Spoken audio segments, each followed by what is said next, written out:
اگر آپ پہلی دفعہ اپنا شناختی کارڈ بنوانے جا رہے ہیں تو رک جائیے، یہ ویڈیو لازمی دیکھ لیں، ورنہ پھر آپ کو نادرا کے چکر لگانے پڑیں گے اور بار بار لگانے پڑیں گے، کیونکہ آپ کو کہا جائے گا کہ آپ کے ڈاکومنٹس مکمل نہیں ہیں، جائیں یہ لے کر آئیں وہ لے کر آئیں۔ تو اس سے بہتر ہے کہ آپ یہ ویڈیو دیکھ لیں۔ کل اگر آپ نادرا کے آفس میں جاتے ہیں، اپنا نیا آئی ڈی کارڈ بنواتے ہیں تو آپ کو مشکلات پیش نہ آئیں۔ سب سے پہلے ہم بات کرتے ہیں کہ آپ کے پاس ڈاکومنٹس مکمل ہونے چاہیے۔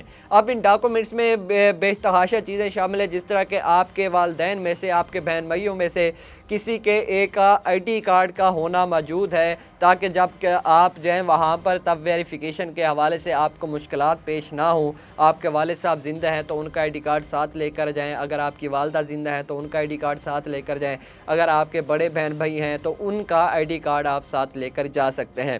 اس کے بعد میں بات کرتا ہوں، اگر کوئی شخص، کوئی بچہ لاوارث ہے اور اس حوالے سے جو ان کے لیگل گارڈین ہوں گے، آپ ان کا آئی ڈی کارڈ ساتھ لے کر جائیں گے اور ان کو بھی جانا ضروری پڑے گا۔ اس کے بعد بچے کے حوالے سے بچے کا بے فارم کا ہونا لازمی ہے۔ اگر بچے کا بے فارم موجود نہیں ہے تو پھر بچے کا برتھ سرٹیفکیٹ آپ لے سکتے ہیں، یونین کونسل سے آپ جا کر بنوا سکتے ہیں، اور بچے کا برتھ سرٹیفکیٹ آپ ساتھ ضرور لے کر جائیں گے۔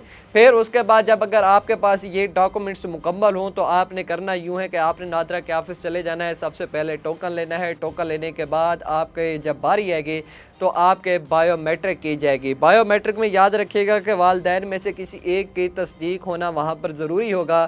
اگر آپ کے والدین ہیں یا کوئی بڑا بہن بھائی ہے یا بلڈ رشتہ ہے آپ کا تو آپ ان کو ساتھ لے کر جائیں گے۔ اس کے بعد پھر آپ کو متعلقہ ایک کاؤنٹر پر بھیجا جائے گا جہاں پر ڈیٹا انٹری کا پروسیس ہوگا، وہاں پر آپ سے معلومات لی جائیں گی اور ساتھ میں آپ کی تصویر بنائی جائے گی اور ساتھ میں آپ کے فنگر پرنٹس بھی لیے جائیں گے۔ پھر مکمل معلومات لینے کے بعد پھر آپ کو ایک پرنٹ نکال کر دیا جائے گا اور یہ پرنٹ آپ کے ہاتھ میں رکھا جائے گا، کہا جائے گا کہ آپ اس کی ویریفیکیشن کریں، چیک کر لیں، کہیں اگر کوئی مسٹیک ہے تو ہم درست کر لیتے ہیں۔ آپ سے جب آپ کا نام پوچھا جائے گا، جو بھی چیزیں آپ سے معلومات آپ سے لی گئی ہوں گی، آپ نے ان کو بڑے غور سے دیکھنا ہے، چیک کرنا ہے، اپنے نام کے سپیلنگ چیک کرنے ہیں، اپنے والدین کے نیم کے سپیلنگ چیک کرنے ہیں، جو بھی مکمل ایڈریس، جو بھی آپ سے معلومات لی گئی ہیں، آپ نے ان کو اچھے سے چیک کرنا ہے۔ ویریفیکیشن کے بعد پھر آپ ان کو یہ فارم دے دیں گے اور فارم آپ کو ٹیسٹ کروانا پڑے گا۔ اب یہ ٹیسٹڈ کون کرے گا، کہاں سے ہوگا، یہ بہت بڑا مسئلہ ہے۔ اگر آپ کے والدین حیات ہیں، آپ کے بڑے بہن بھائی حیات ہیں تو آپ نے ان میں سے کسی ایک کو لے کر چلے جانا ہے اور انہی کے ذریعے پھر آپ کا جو فارم ہوگا، جو اپلیکیشن ہوگی، وہ ٹیسٹ کروا لی جائے گی۔ آپ کو باہر دھکے نہیں کھانے پڑے گے۔ اگر وہ اس وقت اویلیبل نہیں ہے تو آپ کوئی بھی عوامی نمائندہ ان کو ساتھ لے کر جائیں یا ان کے پاس آ کر اپنے فارم ٹیسٹڈ کروا سکتے ہیں، یا کوئی بھی گزٹ آفیسر جو ہوگا اس سے آپ فارم ٹیسٹڈ کروا سکتے ہیں۔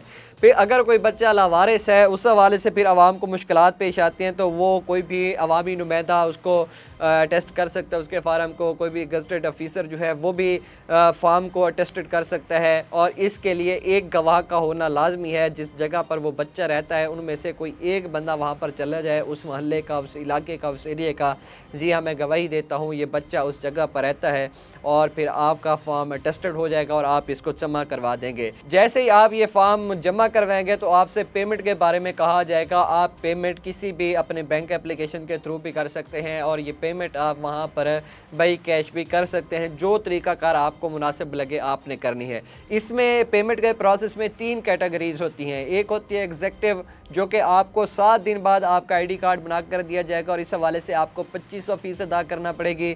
دوسرا جو میتھڈ ہے وہ ہے ارجنٹ کا، یعنی کہ ارجنٹ کیٹیگری۔ اس میں 15 دن بعد آپ کو آئی ڈی کارڈ ملے گا اور اس حوالے سے آپ 1500 روپیہ فیس ادا کریں گے۔ پھر اس کے بعد جو تیسری کیٹیگری ہے وہ ہے نارمل کی، مطلب کہ آپ کو 30 دن بعد آپ کا آئی ڈی کارڈ بنا کر دیا جائے گا اور اس حوالے سے آپ کو 750 فیس ادا کرنا پڑے گی۔ اور جب آپ یہ فیس ادا کر دیں گے، آپ نے جس کیٹیگری کے حوالے سے فیس ادا کی، تو اتنے دن بعد جب آپ اس نادرا کے آفس میں جائیں گے تو آپ کو آپ کا بنا ہوا پے فارم مل جائے گا۔ امید کرتا ہوں آپ کو یہ ویڈیو پسند آئے گی۔ آپ نے یہ ڈاکومنٹس اور یہ طریقہ کار ضرور اپنانا ہے تاکہ آپ جب اپنا آئی ڈی کارڈ بنوانے جائیں تو آپ دھکے کھانے سے بچ سکیں۔